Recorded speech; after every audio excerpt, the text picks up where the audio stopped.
So in chemistry, mass spectrometer is mainly used for determination of molecular mass, as the name suggests. So very rarely chemists apply mass spectrometer information to elucidate the entire structure. But that doesn't mean that it's the rest of the thing is useless. The data obtained from mass spectrometer can give us vital clues about the structure. And in combination with other techniques such as IR or NMR, it can be extremely helpful to predict the complete structure of the molecule.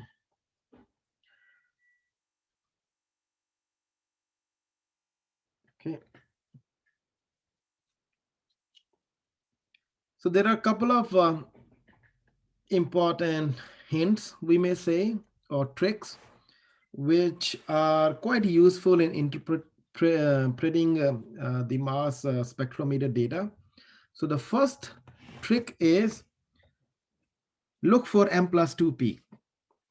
If there is M plus 2 peak present, most likely our unknown compound contains either chlorine or bromine. Oxygen can also give M plus 2 peak, but the concentration of O18 is so little, or the abundance of O18 is so little that it's not visible. The the fourth isotope which can give M plus 2 is sulfur, but again, sulfur is only 4%. So the intensity of M plus 2 in case of sulfur will also be pretty weak. So imagine if I have a spectrum and I do see M plus 2 peak. How do I know whether it's from chlorine or bromine? Any guesses? The height of the M plus 2 peak, if it's like one Okay, or one. so can you explain a little bit more? How would you use the height of M plus 2? Well, if it's like 1 to 1, if it's almost as tall as the M peak, then we would know it's bromine. And if it's Perfect, perfect. Yeah, that's the answer. If the height of M plus 2 is almost same as the M peak, then it's bromine for sure. And that's a vital clue about the structure. And if it's 1, 2, 3, it means M plus 2 is 3 times as small as the M peak, then it is most likely to be, not most likely, definitely it is chlorine. So chlorine is present.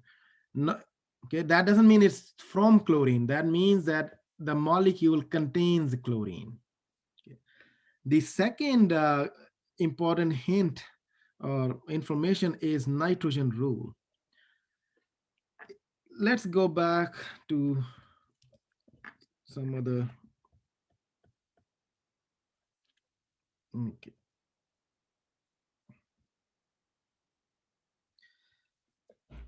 Notice the M peak. Okay, so just notice that's the M peak of this sample. You can note down also if you want to, but just notice it. I'm going to show another one. This sample, and that's the M peak. Another, this sample, and that's the M peak. Okay. The dopamine, it does contain nitrogen. Okay. And look at the molecular ion peak at what level. The other two does not have nitrogen. This one doesn't have nitrogen. Did you notice any commonality or any difference? Maybe not enough data to notice, but let me hear if you notice anything. Yeah. Any similarity between this data and peak of this data and this data? I'm showing two. So bromopropane and chloroethane. Any similarity? they're both even. Yeah, that is correct. They are both even. And if we go to dopamine, look at that. It is odd. So this is correct. So all compounds who do not contain nitrogen, their molecular ion peak or molecular mass will always be even. always. So whenever in nitrogen is present, then it will be odd. But there is a little bit more to it. If there are even number of nitrogen present, then it will again become even. Okay, so that's called nitrogen rule. So nitrogen rule is that if our uh, molecular mass is odd, then it means that it contains odd number of nitrogens. If our molecular ion peak is at even number, then it means either it does not have nitrogen or it has even number of nitrogen. Okay. Now, presence and absence of nitrogen can be tested by some other tests. So imagine we tested our sample in a chemical test and it does show the presence of nitrogen, but the molecular ion peak is even. Then what can we say?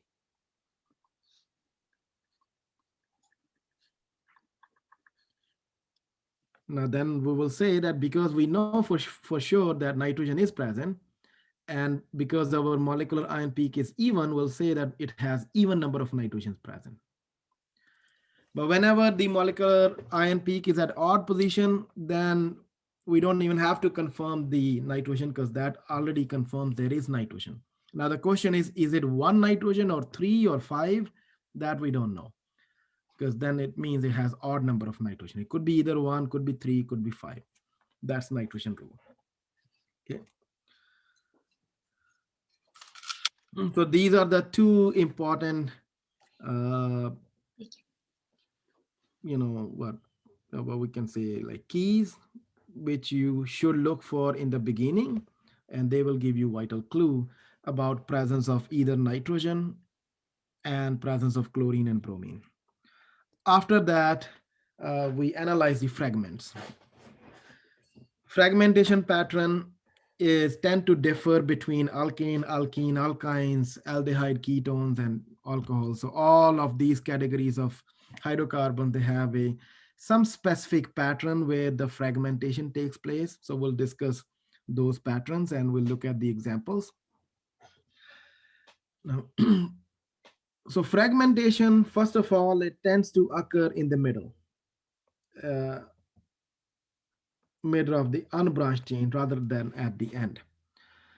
And secondly, we already learned about the stability of allylic, benzylic, tertiary, secondary, and primary. Whichever is more stable, that's the place where fragmentation will happen, resulting in formation of more stable carbocation. So whenever alternative modes of fragmentation are possible, always more stable carbocation tends to form in preference to more stable radical. Okay, so always go for more stable carbocation. Okay, so radical stability is not preferred. Okay, so let's look at the fragmentation pattern of an alkane, octane in this case. So like it said, the middle is more likely, so fragmentation happens here. So all of these fragmentation results in formation of secondary carbocation.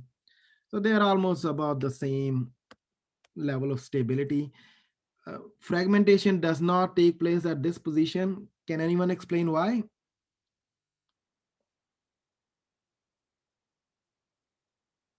Since it's primary. No, it's not even primary, it's methyl, because it will lead to formation of methyl, which is highly unstable. So that's why fragmentation, remember I said 15, we never observe. That's the reason. And what's the meaning of this bend?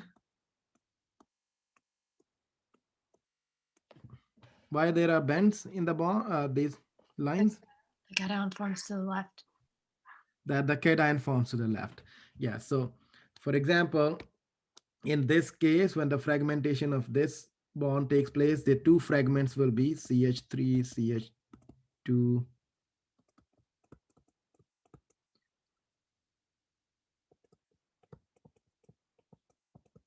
positive here, plus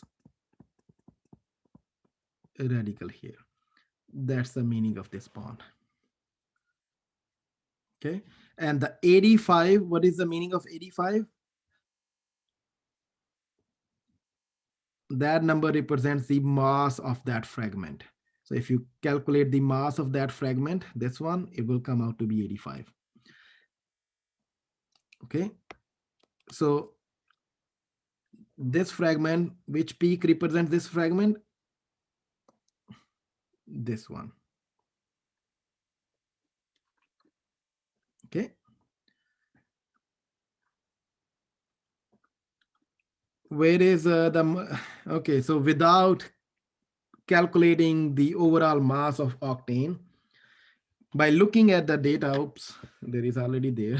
So I should probably erase it. By looking at the data, can you figure out the molecular mass of this octane molecule?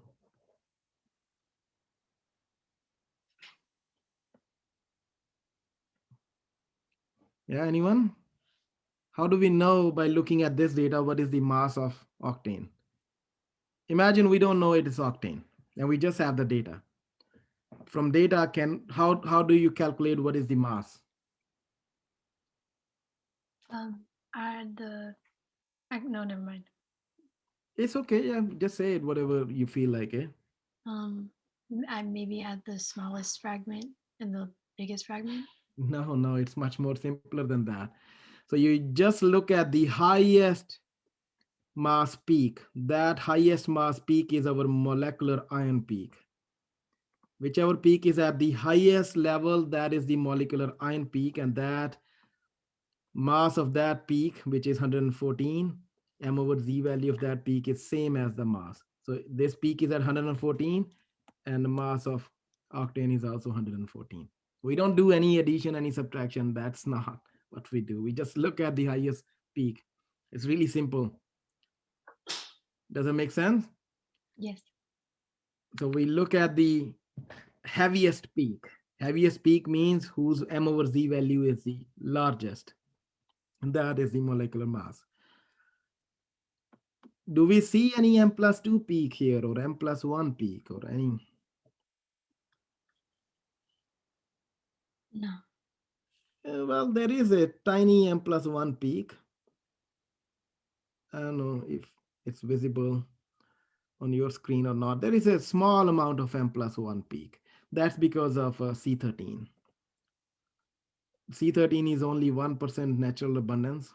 So that's why the relative intensity is so small. It's negligible. We can say that it's not clearly visible. Okay.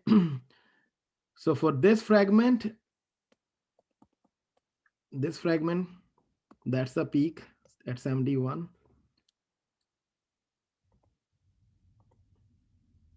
For this fragment, this is the peak, 57. Okay. And let me erase the rest of them. And then this fragment, where positive charge is on this carbon, this is the peak. The fragment in purple shown here is the most common fragment. That's why the intensity of that fragment is so large. There will always be cluster of bonds within each fragment, which you can see like this one, the tiny one, that's maybe loss of one hydrogen from that fragment, another two hydrogen, loss of two hydrogen from that fragment. We don't really try to interpret all the peaks. We just look at the largest peak within the cluster, and that largest peak will correspond to a big fragment from our main structure. And always these peaks will differ by 14, because 14 means CH2, so loss of one CH2. So 85 is this fragment. Let me see, let me erase all that. So this fragment is 85, right? So that goes here. Loss of one CH2 means this fragment now. See, one CH2 goes out, remaining is 71. Another CH2 goes out, remaining is this one. Another CH2 goes out, remaining is this one. This pattern is typical of an long chain linear alkane that peaks differ by 14, 14, 14, 14, and then another 14 from here to here. That's what alkane mass spectrum looks like. Any question about how to interpret alkane mass spectrum? It's one of the simpler ones. There's nothing going on. Any question? So, by looking at, you said 43 at the, oh, hold on, I have to cough. 43 is the most abundant fragment. Does that In also, this case, in this that case, doesn't mean that it will be 43 most abundant in all alkanes. so does that mean that, that where that fragment breaks, is that also the most stable cation? Is that why? Probably, or it's the most likely to be formed. I mean, which fragment is formed in this case is hard to say, and why it's the most abundant, because they all are secondary. In Mhm. other cases where we have allylic versus tertiary or benzylic versus primary, then we can for sure say, oh, benzylic will be preferred because it's more stable. Here it's hard to say. That's why chemists don't really explain all the peaks, and we don't use this data to interpret the entire structure. This is just a helpful data. We know that 29 is fragment from ethyl, and if the fragments vary by 14, 14, 14, 14, that's an indication of a linear chain alkane. So those kind of helpful informations can be obtained. Let's look at another example. This is still alkane, but this will give you a better idea. Now, in this case, we can clearly see that if cleavage takes place here, we're gonna get the tertiary carbocation, right? Yeah. Yeah. And if the cleavage takes place here, we're gonna get a secondary carbocation here, right? Any other place it will be primary, right? So out of this, the most stable is the tertiary. That's why tertiary is the most abundant peak. In this case, it's obvious who's gonna be the abundant peak. Okay.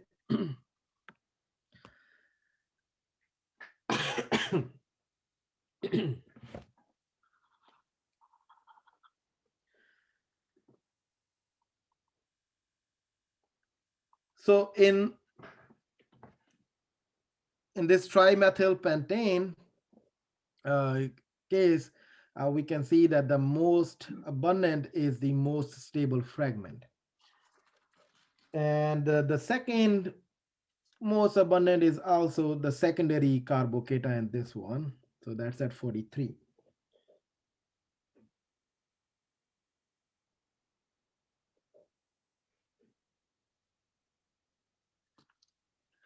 Another interesting thing you will notice here is that the molecular ion peak, which is supposed to be at 114, do we see any peak at 114? No. We don't see any peak at 114. Uh, See, sometimes in mass spectroscopy or mass spectrum, some unusual things happen and they defy the rules, they defy the chemical logic we have learned so far, and that's one of them. Now, why we don't see any molecular ion peak is because of the stability of this peak. Because tertiary is so much stable compared to any other fragments that molecular ion peak, the number of fragments which remain intact to be at molecular ion is extremely small. So the relative, there is a peak somewhere here, but it's so small as compared to this peak, because this peak is so large because the relative percentage or stability is so large, so this peak is so large that we don't see it. It's here, but it's negligible. We don't see it. And that's also that's all because of the stability of tertiary carbocation which forms here.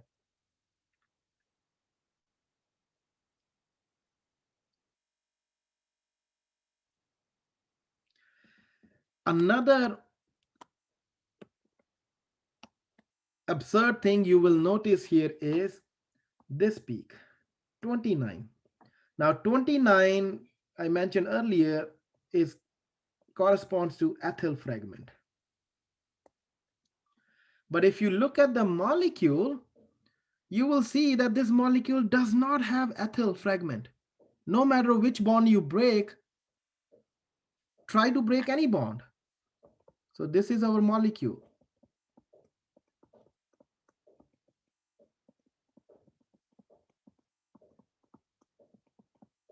That's our molecule. Is there any bond which, when cleaved, result in ethyl? Is it even possible? Look, if we look at the molecular structure, is formation of ethyl possible? No. It's not possible, right? And that defies the logic. The answer is how this ethyl is that this ethyl formed in the in by joining some other two fragments. So only logical explanation is that maybe this was formed in the middle and this was also there somehow, and they joined to form ethyl. That's the only logical explanation. So many times in Mars spectrum, some peaks are observed which absolutely make do not sense because those fragments can not form, and generally those peaks are small. Those peaks are not the largest one, and the only reason why they are there is that those fragments are formed during this entire chaos. Oh, Professor? yes. So, a mass spec like this, does it happen every once in a while when that specific compound is ran, or does it happen every time that it's ran? It's more frequent than it should be. Okay. So that's why we don't try to interpret each and every peak. We just look for the molecular ion peak, look for the largest peak, look for any indication of nitrogen rule, look for M+1 and M+2 peak, and most of the time that is the enough information which we need. Okay.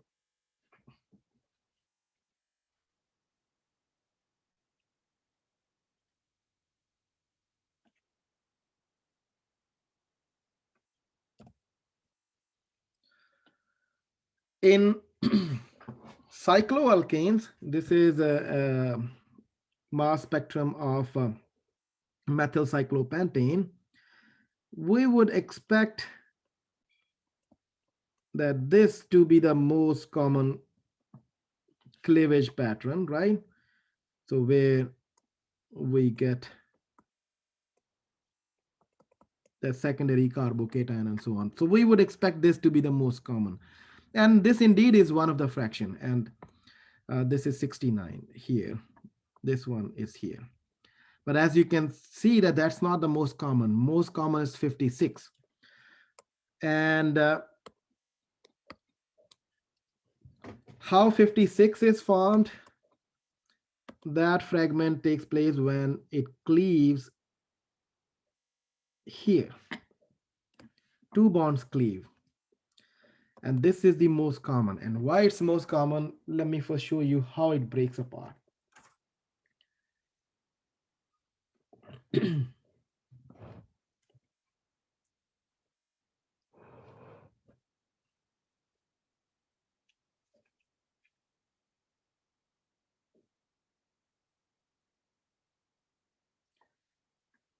So the way it happens is that first, this, let me change the color. This bond breaks. And when this bond breaks, we're gonna get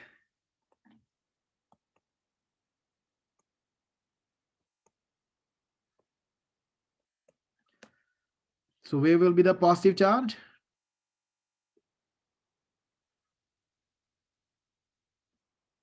So one side gonna get positive, the other side gonna get a radical. So which side will get positive charge? Which side will get radical? Right side. Look at the positive. Yeah, and the bend is a hint, and this side. And why this side gets positive and the other side get radical? Because the right side has secondary. That is correct. That is the reason why. Yes. So first this will form, and the second it will follow by a second. We call this homolysis. Homolysis means when a bond breaks evenly. So you see this bond, this sigma bond, this bond contains two electrons, right? So one electron go here, the other electron just go here, and this electron also goes here, and they form a double bond here, and then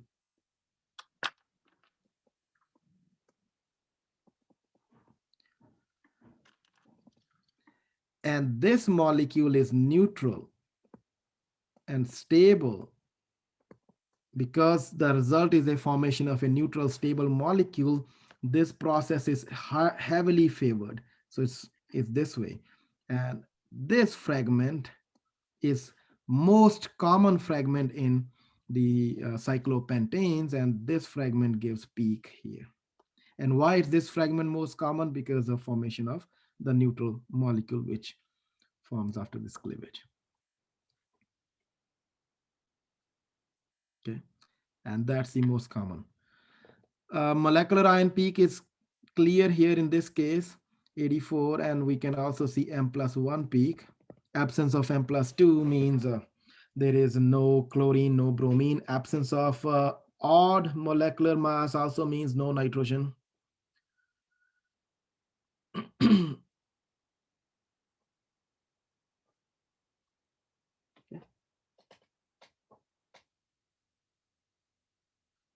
So remember, in case of cyclic compounds,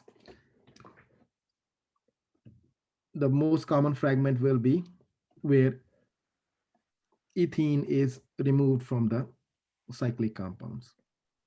Professor, Similarly, if we have this compound, this fragment will be removed, same logic, and rest of it will be the most common peak.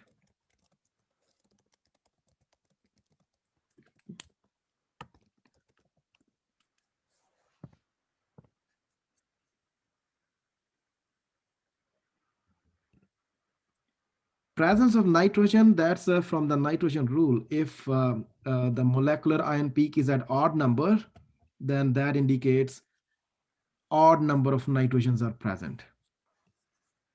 so if the M1 or the M2 peak aren't odd, That then has nothing, no, that's those are not, those are okay. the isotope peaks. Okay. Yes, M+1 peak always gonna be odd number if you're molecular. We look for molecular ion peak. We don't look for M+1 for nitrogen rule.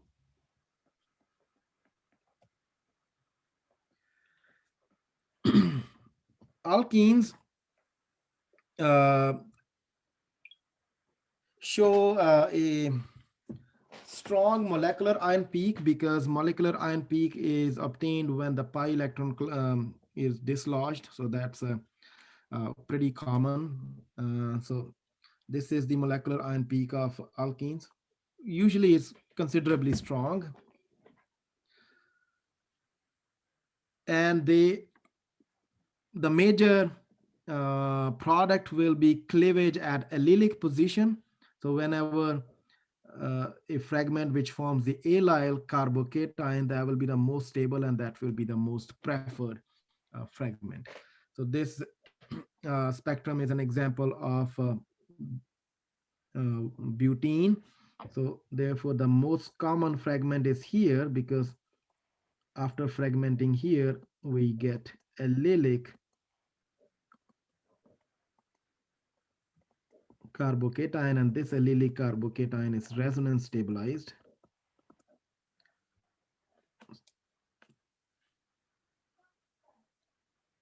Okay, and that's why that's the most common one.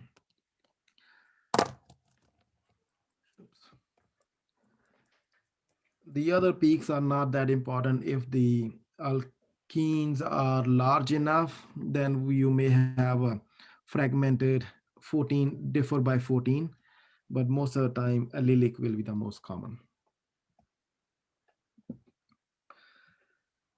Cyclohexenes undergo a process in fragmentation which is reverse Diels-Alder reaction. Now, Diels-Alder reaction you will study next semester.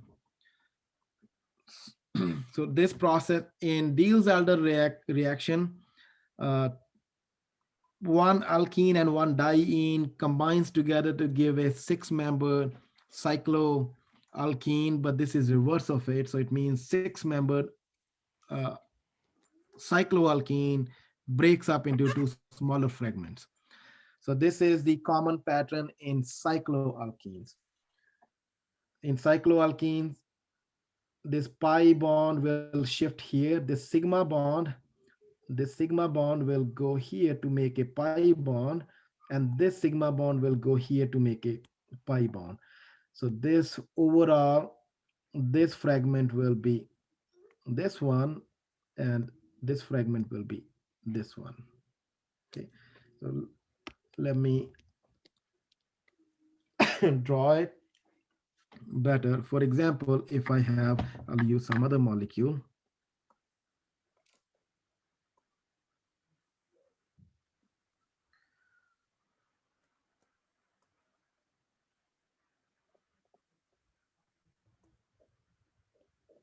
Imagine I have this molecule, this parent molecular ion peak. So this will undergo a reverse Diels-Alder rearrangement. This pi bond will go here. Okay, so that means I will create this one, right? And then this sigma bond breaks and this sigma bond moves here.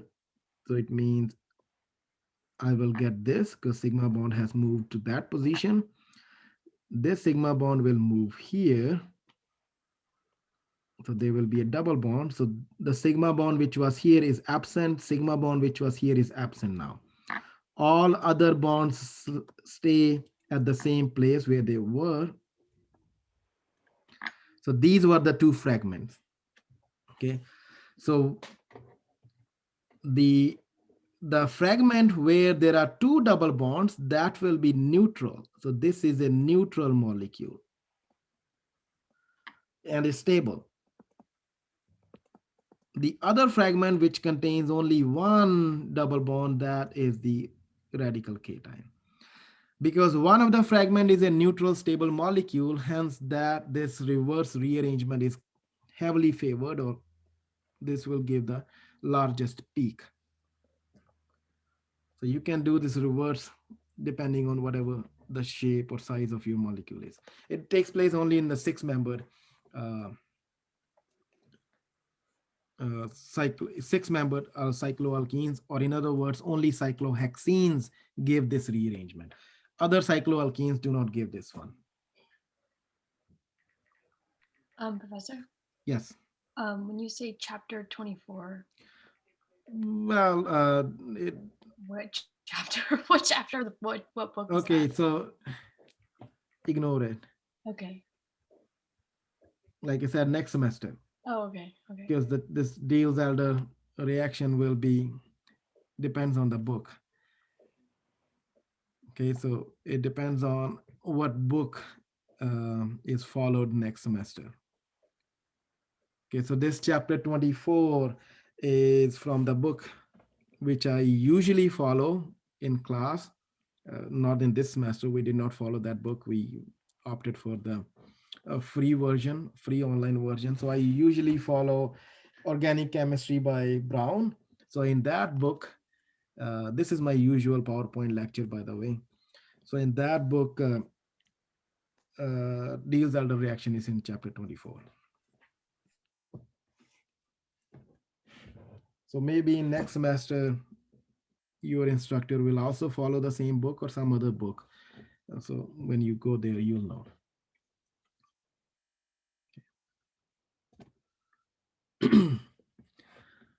Alkynes typically show a cleavage right again, which is analogous to a allelic position. For example, if this is my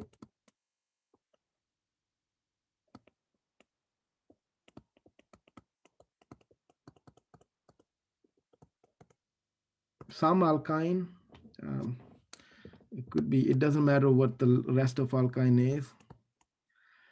So analogous to allelic position is this one. Okay, it's not allelic because in allelic we have the double bond. There we have a triple bond, but it's something similar. So this group we call propagyl cation. So it's not allelic cation. So remember, this would be the allyl cation. So that's allyl. So if we have similar thing but with a triple bond, we call propagyl. But the logic is similar. So preferably cleavage will take place at propagyl cation. The reason why, because propagyl is again resonance stabilized just like allyl. So this is the resonance structure of propagyl cation. For example, the spectrum of well, it's 1 pentyne, so not 12 pentyne. So when 1 pentyne, so that's the propagyl cation peak at 39. 29, obviously it's ethyl peak, and molecular ion peak is at 68.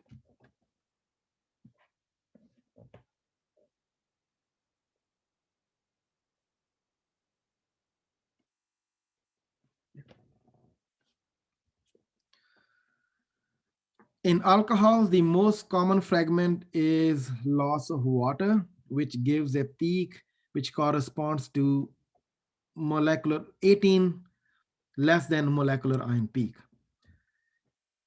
For example, this is the molecular ion peak at 74. So 18 less than 74 is 56, right? So this is the peak where water is lost from alcohol. So that's one of the most common peak. Another common peak is the loss of an alkyl group from the carbon which contains the OH group. Okay, so that group is resonance stabilized. Let me show you here in case of 1-butanol. So let me draw 1-butanol.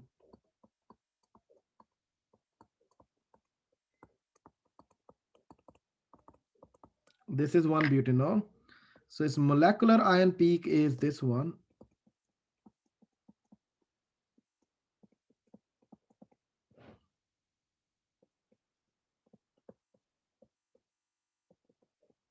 And most likely the molecular ion peak is formed when the lone pair was removed, most likely. Okay, that's the most likely. Okay, so the other common pattern is when the alkyl group from the carbon, this is the carbon which is connected to oxygen, so that's the carbon.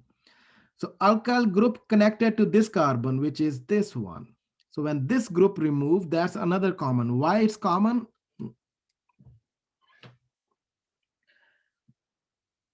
Sorry, it's the other way around. This way. Positive charge is on this side, and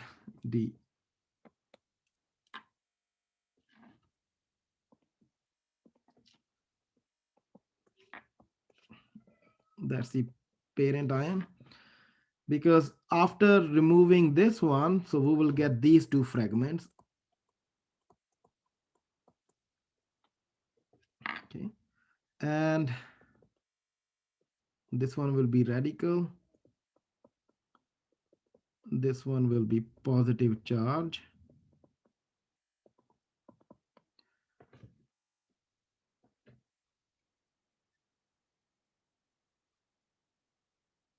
Okay. And what will happen is that this is resonance stabilized.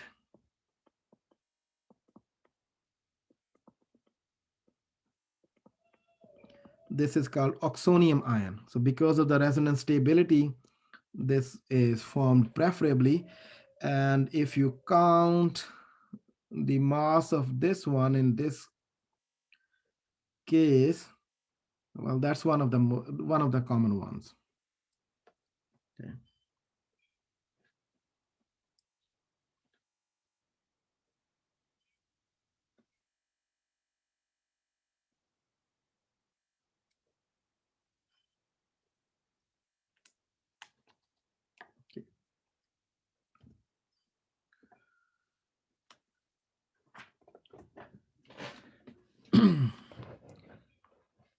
In case of carbonyl containing compound, which is aldehyde, ketones, carboxylic acid, and esters, one of the common pattern is alpha cleavage. So alpha cleavage is cleavage at alpha carbon, which is right next to the CO. For example, if it's aldehyde, if it cleaves here, this is alpha cleavage. Okay, so that's one of the common pattern. The other pattern is McLafferty rearrangement. Okay, so McLafferty rearrangement takes place in those aldehyde and ketone which has at least 5 carbon long chain after the carbonyl. So in those cases, for example, in this case, they rearrange, the long chain will rearrange. So if this is the long chain, right? So let's call this, so we call this as number one atom starting from here, number 1, number 2, number 3, number 4, and number 5. Okay. So it rearranges such that the hydrogens at number 5 from the oxygen. So this is number 5. There are 2 hydrogens, so only one of the hydrogen is needed. This hydrogen is transferred to number 1 position, which is oxygen. How it gets transferred? Let me show you. First, it forms a cyclic structure, something like that. So oxygen will be here. That's, we call oxygen number 1. This is number 2. That's number 3, number 4, and number 5. Number 5 becomes in front of the oxygen. Then rest of the chain stays on the other side. And the hydrogen which is connected to number 5, in that case, it becomes close to oxygen. Then this oxygen forms a bond with this hydrogen,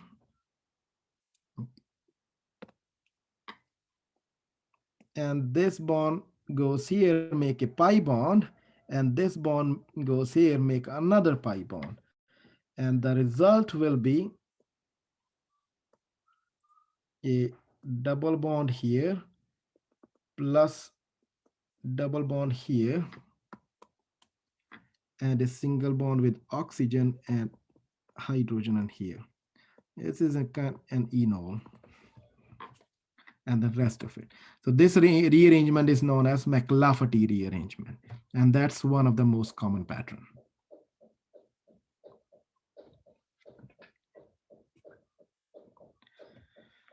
Any question about aldehyde and ketones?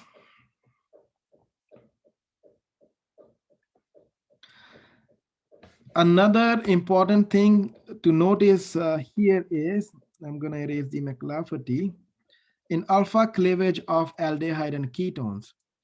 So if this is the key, that's ketone. Imagine this is ketone. And corresponding aldehyde is this one. Okay. Alpha cleavage takes place on both sides of carbocation bond. So it can cleave here, here, or here, and here. Notice here, when alpha cleavage in aldehyde takes place on the hydrogen side, one of the fragment will be hydrogen. Hydrogen molecular mass is just 1. So rest of the molecular ion will have a mass of m-1 because hydrogen is lost. So in aldehydes is one of the very rare uh, species in which we see m-1 peak. In ketones we do not see m-1 peak. So that's one way to distinguish between aldehyde and ketone. Both of them will show McLafferty rearrangement. So that's going to be the highest peak. But in aldehydes, we will have a molecular ion peak and m-1 peak. See, for example, in this case, uh, the molecular ion peak is 128 and there is no m-1. And let's write the McLafferty rearrangement of octanol. So this is 1, 2, 3, 4, 5, 6, 7, and 8. So if we call oxygen number 1, number 2, number 3, number 4, and number 5, and let's rearrange it. Number 1, number 2, number 3, number 4, and number 5, 6, 7, and 8. And hydrogen at number 5, this hydrogen goes to oxygen. This bond goes here and this bond goes here. So fragments will be this one and a double bond plus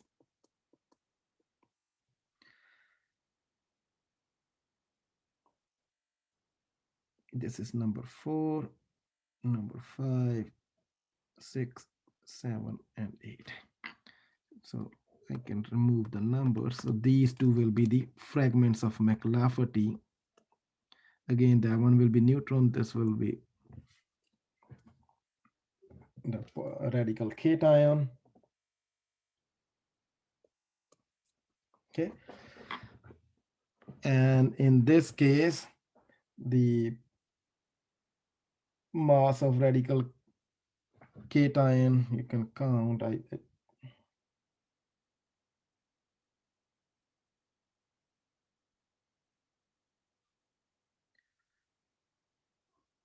Is 58. Right. So this one is this.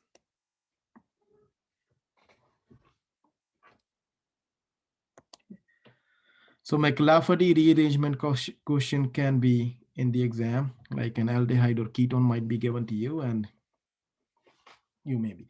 Can you tell me where 43, this peak is coming from? What is the fragment responsible for 43? Where does the cleavage take place which gives 43?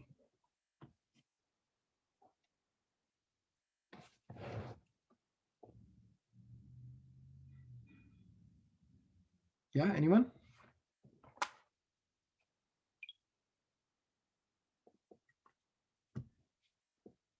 I'm not even sure if you guys are here because I don't see. Is it from the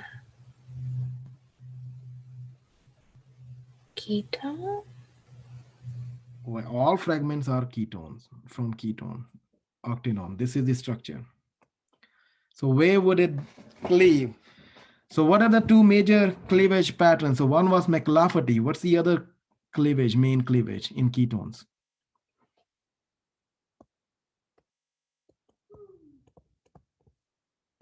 Right? Alpha cleavage.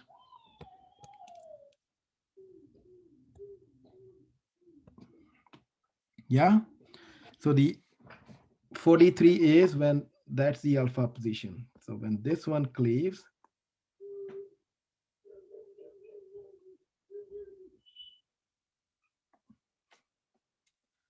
and this one cleaves, that gives us 43. This fragment is 43.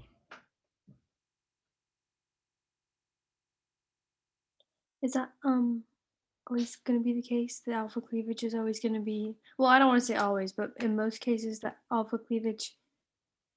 Well, in many cases, it's either gonna be alpha cleavage the most prominent or McLafferty. Okay. It depends. Yeah. In this case, alpha cleavage is the more prominent than McLafferty, but it's one over the other. But one of these two will be the most prominent, and that's typical of aldehydes and ketones.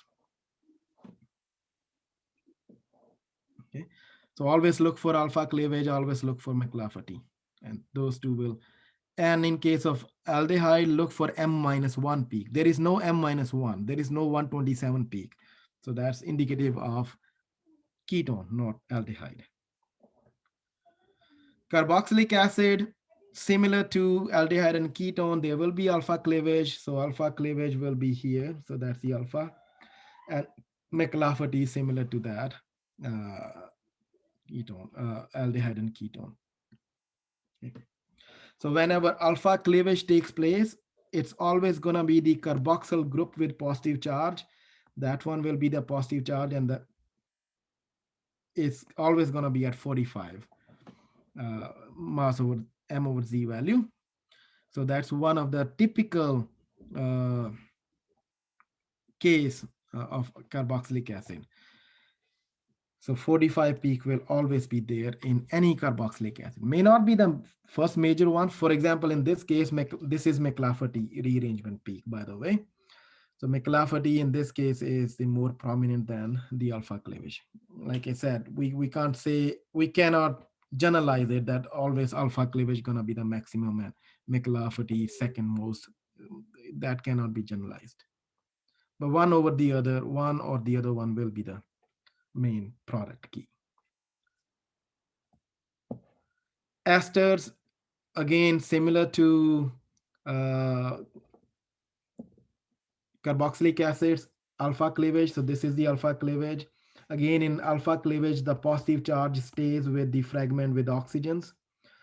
And then McLafferty will also be there. So you can count the mass of remaining atoms there and figure out where the fragment will appear. So this is methyl butanoate, and in this case, the alpha cleavage peak is at 71, and see, so that's the 71 peak. So this is the alpha cleavage peak, and McLafferty is at 74. So that's the McLafferty peak. Okay.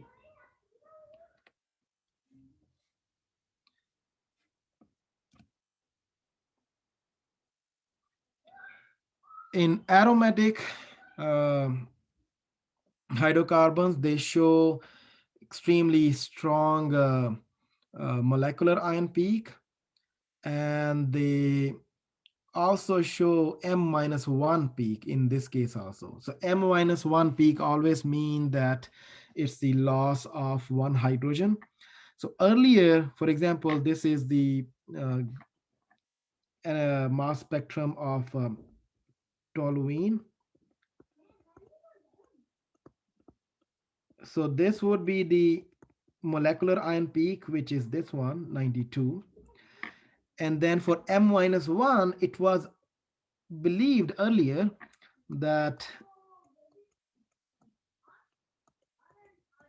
we lose one hydrogen. Of course, we do lose one hydrogen. And this is the, so that's the M-1. That's what we believed. Okay, so that's 91. But now modern studies have confirmed that this molecule is not formed.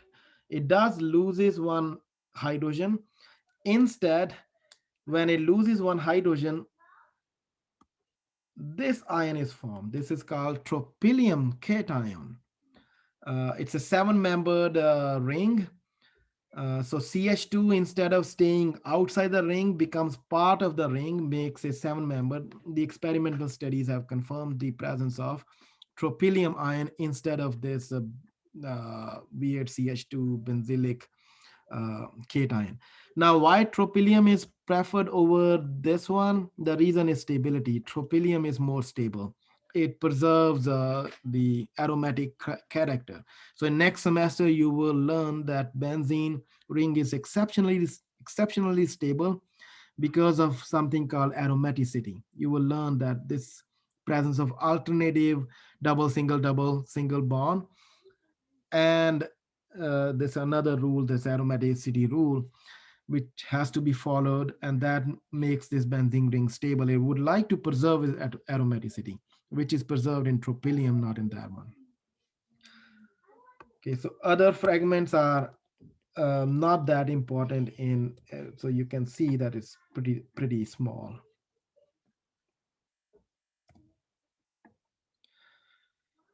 In amines, again, alpha cleavage. Well, it's similar to alpha, but it's called beta. So because it's this is alpha and that's the beta, so cleavage between alpha and beta position takes place. It's called beta cleavage, and positive charge remains on the nitrogen or amine side because uh, of the resonance stability of this side. So that's will always be the more prominent fragment. The other pattern in this particular case you can see is the formation of uh, tertiary carbocation and so on. The other interesting thing you will notice here is that the molecular ion peak is at 87. It's not visible, but it is at 87. It's odd number. Odd number suggests presence of a nitrogen atom.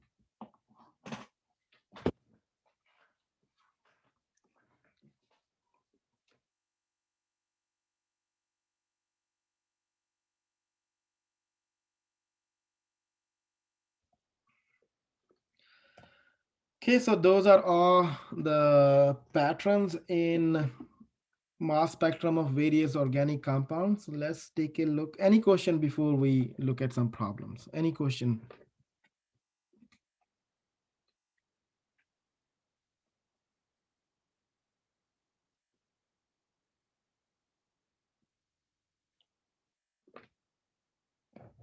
I would assume that there's no question.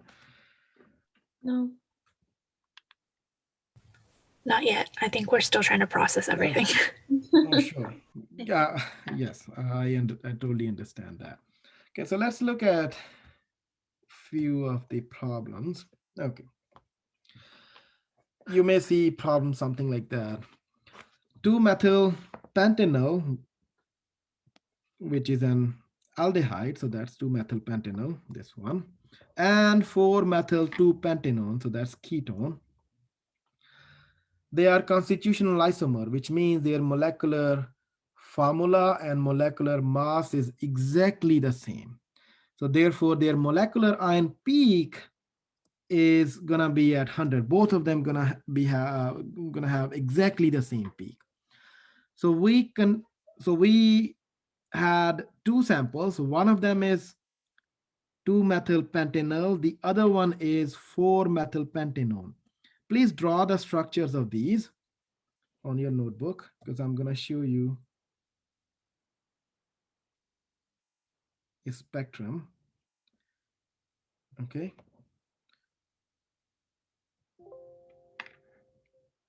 No, I don't want to do that. I'm discard.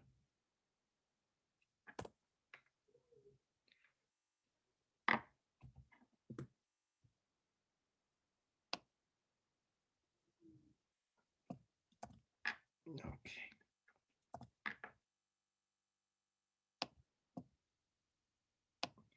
Okay, so we have two spectrums. So this is spectrum A, and this one is spectrum B. So that's 0, 0, all the way up to 100, maybe 100. Both of them has peak at 100. So this peak is the M peak, means the molecular ion peak. Both of them have same molecular ion peak. Now in spectrum A, we have a peak at 85. We have another fragment coming at 58, and we have one fragment coming at 43 and 42. In spectrum B, we have a significant peak at 71,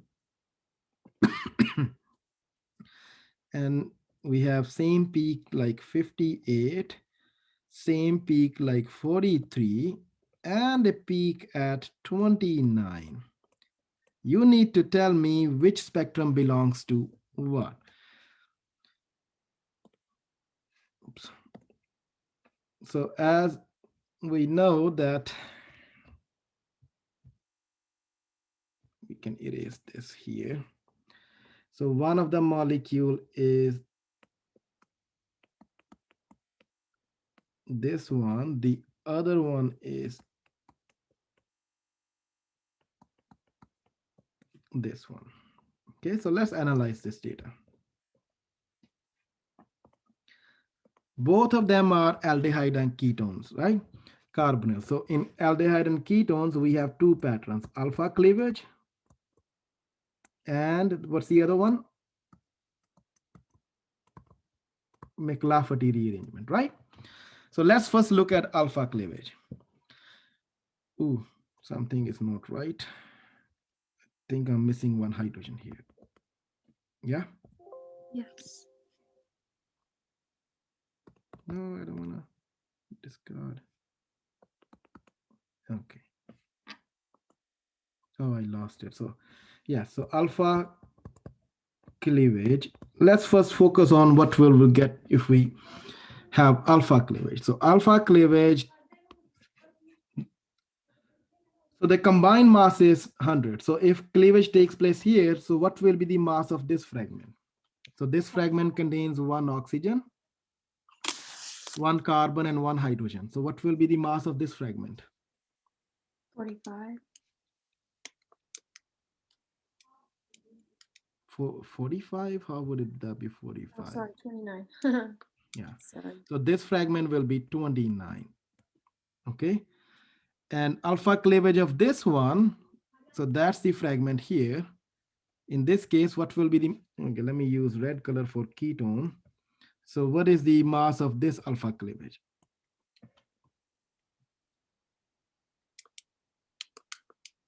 40. Exactly 40. Um, So that's 12 plus 16 is not going to be 40. So there is a carbon, carbon is 12, there's oxygen, that's 16, 12 plus 16 is 28, and then there is a carbon, 3 hydrogens, right? So I CH3 forgot here. about the hydrogens. 43. So it's 43.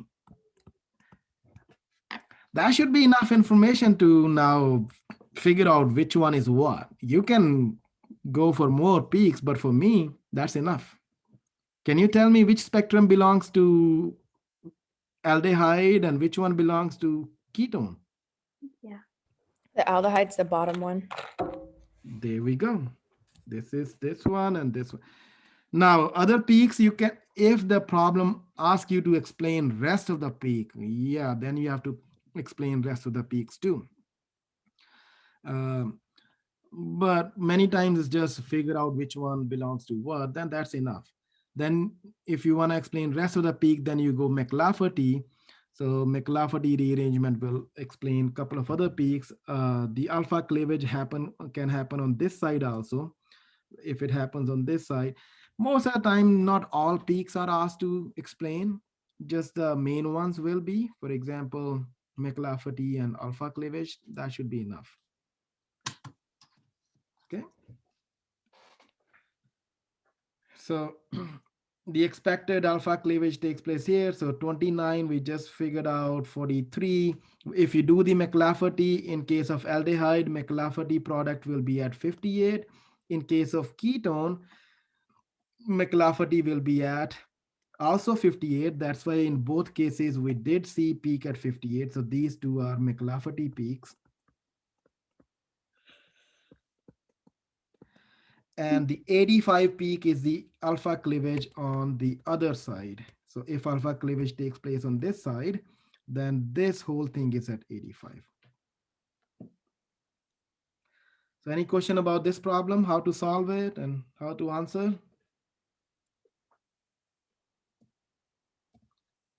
Oh, I don't have any more here. Okay, so that's all about mass spectroscopy.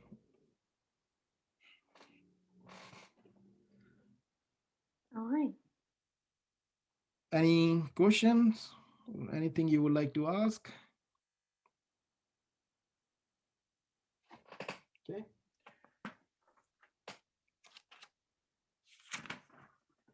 On Tuesday, I'll post an open office hour, meeting address. On Tuesday, maybe we'll practice a combined set of spectroscopy problems from everywhere from IR, NMR, mass spectroscopy. Um, it will be just a problem solving session. So nothing else will be discussed. Okay, so if you are interested in solving more problems, and that will be quite helpful for final exam too. Please make sure to join. I know you guys are not required to join on Tuesday, but if you would like to, I'll uh, post a link on meeting link on Canvas. I will record also and upload the recording. If you are unable to join, you can always watch the recording. Okay. Thank Okay, you. perfect. Okay, so Professor, yes. I actually have a question. I remember in the beginning of the semester, you said that you're gonna give out 1% extra credit at the end of the semester. Are we gonna get that or no? Sure, yes. Okay. Thank you, Professor. I think You're that's gonna welcome. be helpful a lot for us. No, no